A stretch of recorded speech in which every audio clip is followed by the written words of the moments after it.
At the end of our last video lesson, we mentioned that the teachings of the Arizal speak about details of the third degree as well. For example, such as the different parts of the private Shem Ab element of the general Shem Ab of Adam Kadmon. Or, according to the second system of division that we've been using, we can refer to these third degree details as the different Te'amim of the general Shem Ab of Adam Kadmon. However, before we begin to clarify the meaning and the ramifications of the different Te'amim in the world called Adam Kadmon, I'll remind us that the Arizal stresses that as a rule, we have no permission to discuss the details of the private Ab elements of the general Shem Ab of Adam Kadmon. That is to say, the Te'amim of the general Shem Ab of Adam Kadmon. The only insight that the Arizal did reveal regarding the Te'amim of Shem Ab is the fact that very elevated spiritual light, i.e. Orot, came out through the spiritual hair that, so to speak, grows on the scalp of Adam Kadmon. Therefore, in this video lesson, we'll be limiting our discussion to the third degree details that the Arizal does indeed allow us to speak of, and actually in great depth as well. These are the third degree private elements of the private Shem Ab of the general Shem Sag of Adam Kadmon, or in other words, the different Te'amim of the general Shem Sag of Adam Kadmon. What do we mean when we say different Te'amim? In order to impress upon us the meaning and the ramifications of the different Te'amim in the upper spiritual worlds, the Arizal brings to our attention that in the reading of the Torah scroll, we also find different Te'amim, what are better known as the different cantillations of the Torah. The first type of Te'amim in the reading of the Torah are called the Te'amim Elyonim, i.e. the upper cantillations, as they are called upper cantillations for the fact that their symbols are positioned above the letters of the Torah. For example, the cantillation known as Revi'i, or the cantillation known as Telisha Ketana, or the cantillations known as Kadma ve'Azla. These are the upper Te'amim. The second type of Te'amim in the reading of the Torah are called the Te'amim Emtsa'iyim, i.e. the middle cantillations, whose position is between the letters of the Torah, not above the letters and not below the letters. For example, the cantillation known as Makaf, or the cantillation known as Pesik. These are the middle Te'amim, the Te'amim Emtsa'iyim. The third type of Te'amim in the reading of the Torah are called the Te'amim Tachtonim, i.e. the lower cantillations, whose position is below the letters of the Torah. For example, the cantillations known as Mercha ve'Tifcha, or the cantillations known as Munach ve'Atnachta. These are the lower Te'amim, the Te'amim Tachtonim. In truth, in our previous video lessons, we've already spoken in depth about the intimate correlation between the Te'amim of the reading of the Torah in our physical world and their spiritual root in the Te'amim of the spiritual upper worlds. However, the point that we aim to stress in this video lesson is that the Te'amim in all of the spiritual worlds, and in our case, the Te'amim of the general Shem Sag, are always divided into the three above mentioned types of cantillations, i.e. the upper Te'amim, the middle Te'amim, and the lower Te'amim. But before we begin to delineate how these three types of Te'amim are expressed in the general Shem Sag of Adam Kadmon, we must first preempt a very important general introduction to everything that we are about to learn in the near future. The first thing that we must take to heart is that the division of Asmab, i.e. Ab, Sag, Ma, and Ben, as well as the division called Tanta, i.e. Te'amim, Nekudot, Tagin, and Otiyot, are actually primarily inside of Adam Kadmon. However, as these spiritual lights sequentially exit from the innards of Adam Kadmon through the openings of the ears and the nostrils and the mouth of Adam Kadmon, these spiritual lights certainly become considerably coarser and more diminished in their external state compared to their higher and more ethereal state while they were still inside of Adam Kadmon. After all, the main reason why these spiritual lights came out of Adam Kadmon was in order to diminish and constrict the incredibly intense light inside of Adam Kadmon, to ensure that eventually these relatively more diminished lights can be of benefit to the lower emanations at the end of the line, primarily mankind, who are the main purpose in the entire creation. Another important principle that we must know and take to heart is that although the spiritual lights did indeed sequentially come out of the innards of Adam Kadmon, nevertheless, by no means did all of the light come out. Rather, for every single spiritual light that came out of Adam Kadmon, there is always a spiritual root that remained inside of Adam Kadmon. If so, that means that the lights that came out of Adam Kadmon are actually the branches, so to speak, of the inner lights that serve as their roots.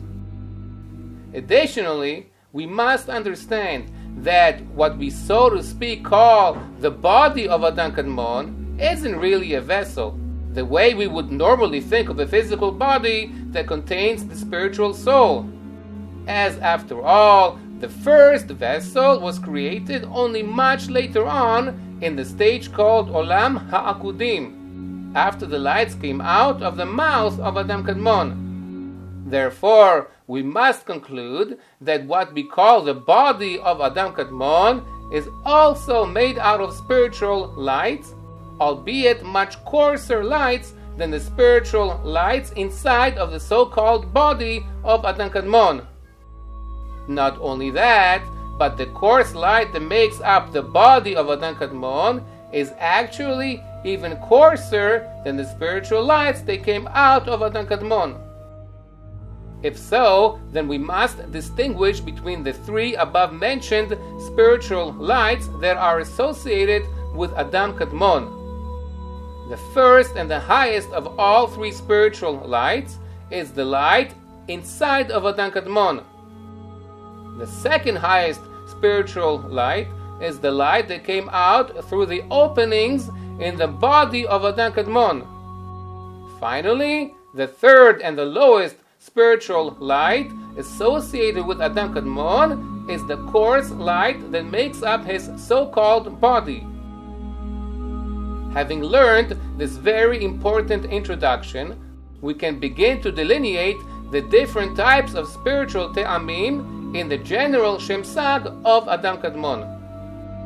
However, since we're about to use many intricate, human-like, anthropomorphic, simulated images in order to convey these very intimate secrets, we'll therefore remind and warn you to, God forbid, never make the mistake of thinking that these physical images actually exist in the world known as Adam Kadmon, or any other spiritual world for that matter.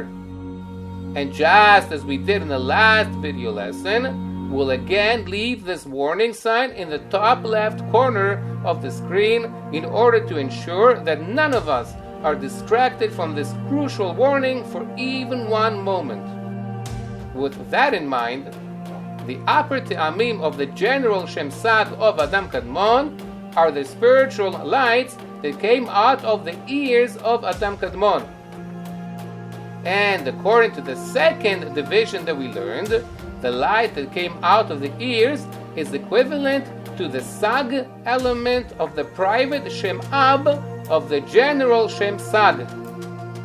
After all, the Te'amim of the general Shem Sag are actually the private Ab element of the general Shem Sag.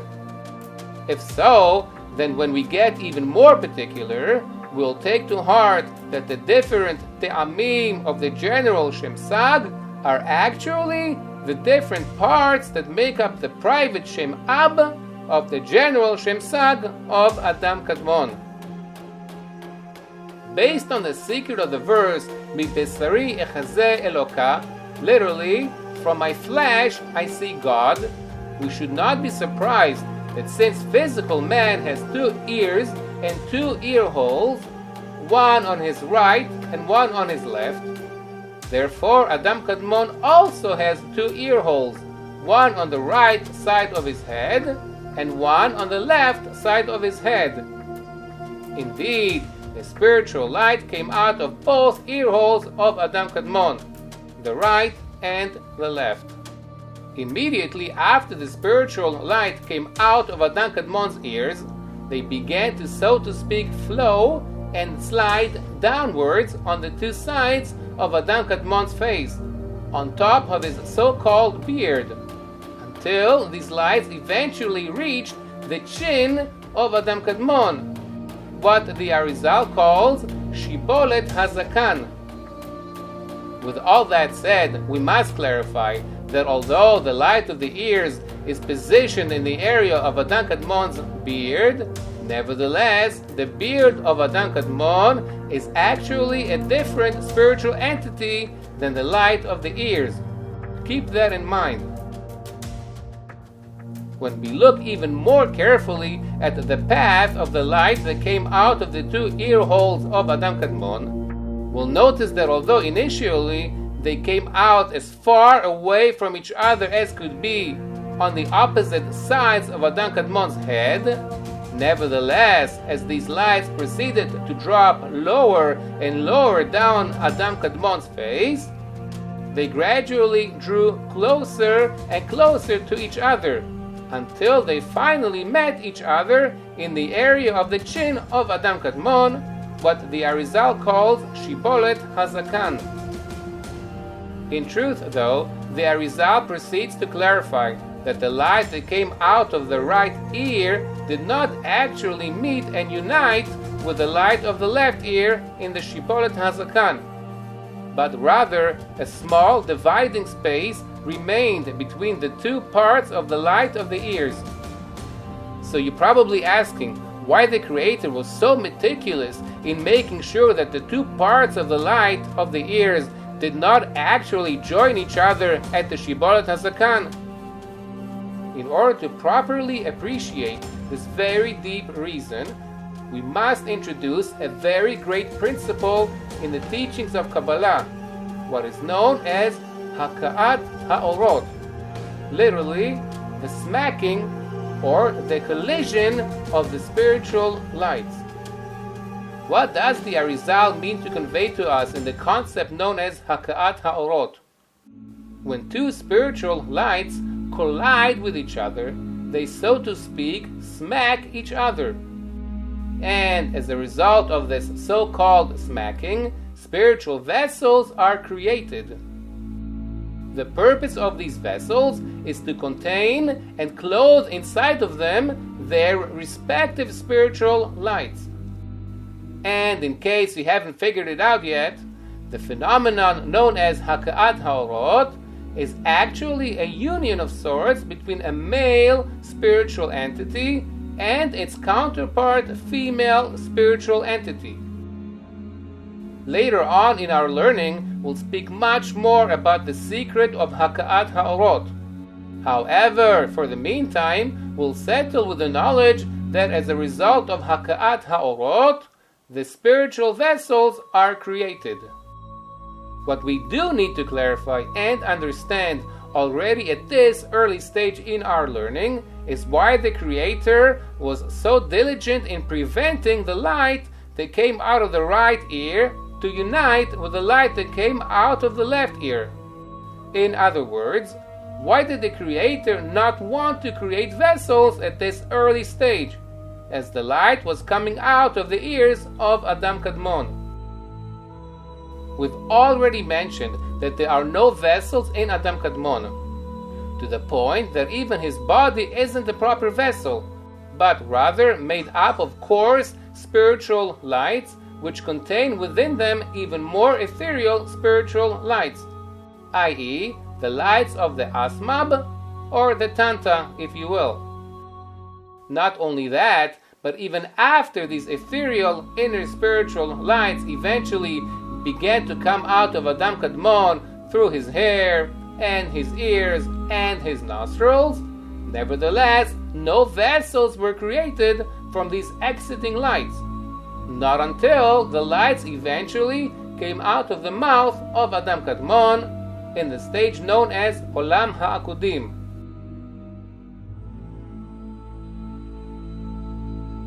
In order to appreciate why the Creator did not want to create spiritual vessels in these very early stages in the emanation of the worlds, we must take to heart that the primary function of these vessels is to, so to speak, capture and harness the spiritual lights, in order that the lower creations can eventually benefit from these lights once they too are emanated. The Creator knew that in order to attain his primary intention in the entire creation, physical man must be created in the physical world. And needless to say, in order to create physical man in a physical world, the spiritual light must necessarily undergo many constrictions, what the Arizal calls tzimtzumim. Therefore, in order to make sure that the spiritual light does indeed become diminished and constricted to the point that even the physical matter could eventually be created in Olam HaAsiyah, therefore the Creator prevented the creation of the vessels as the spiritual lights were coming out of Adam Kadmon's ears, and the same holds with regards to the lights that came out of Adam Kadmon's nostrils, his chotem. After all, had the two parts of the light of the ears united, or, so to speak, collided one with the other, as a result of their collision, vessels would have been created. Consequently, these vessels would have certainly captured the incredibly intense spiritual lights that came out of the two ears of Adam Kadmon. However, since these captured lights would have been too intense, therefore, physical matter could not have eventually be created. And needless to say, the Creator's primary intention in the creation of the worlds would not have been obtained. I expect that the principle that we just learned may have been too deep to digest all at one time. Therefore, I suggest that you replay the last few minutes of this video lesson over and over until these very deep concepts enter your heart and until you can see them in the eye of your mind.